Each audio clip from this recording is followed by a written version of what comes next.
certain patient profile that is more susceptible to contracting gynecological bilharzia?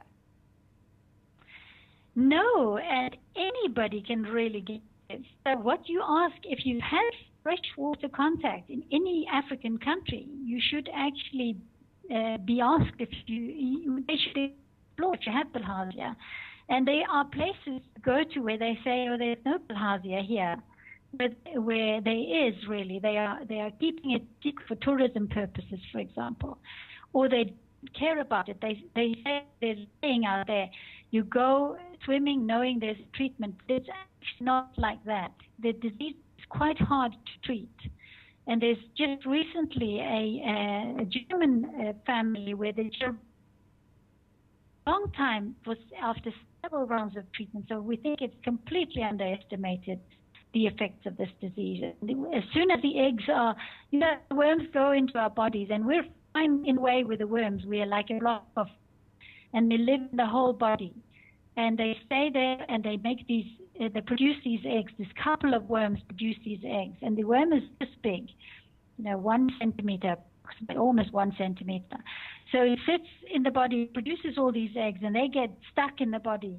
And those eggs are our problem. And that could last for decades, those problems that are in connection with that. So you don't want that worm in the first place. But most women don't actually have a choice.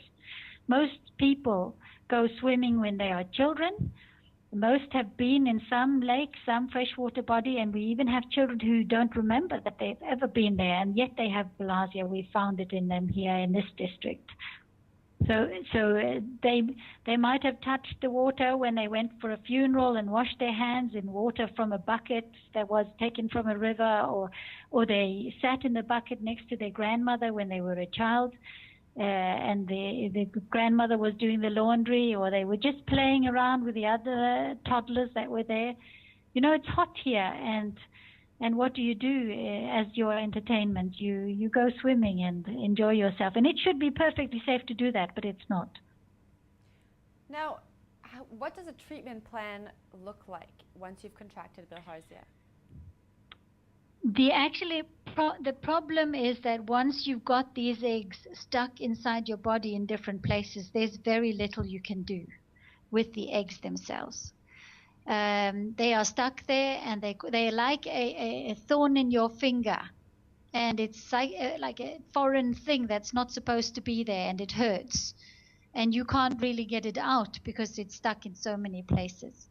So what we try to do is to give preventive treatment.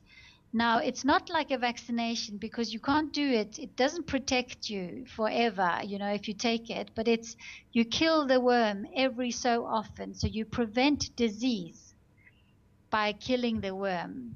So you treat once a year, and the recommendation is that when we have as much bilharzia as we have here in South Africa, we should be treating yearly in many places, every second year in some places.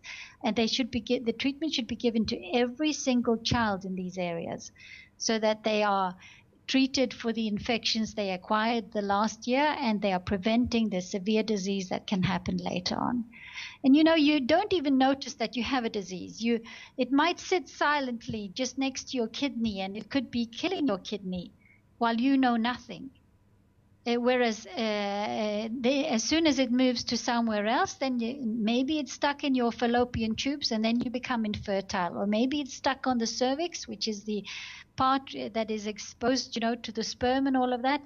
Maybe it's stuck there, and it causes bleeding after every sexual intercourse, maybe. So it depends on where the worm decides to put its eggs on the symptoms. And it could be silent today, and then tomorrow you notice you have a problem.